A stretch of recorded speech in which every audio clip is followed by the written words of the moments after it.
గోపబాలుడొచ్చినాక గోకులానికి పెదాల గిలగిల పువ్వులే పుట్టలేదా బాలకృష్ణుడొచ్చినప్పుడే వయ్యారి నందనాలు నాట్యమాడగా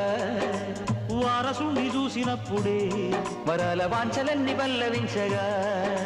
నందుడింట చిందులేసే అందమైన బాలుడే తనవాడై గోరువంక వాలగానే గోపురానికి స్వరాల గణగణ గంటలే మోగనేనా గోపబాలుడొచ్చినాక గోకులానికి పెదాల గిలగిల పువ్వులే పుట్టలేదా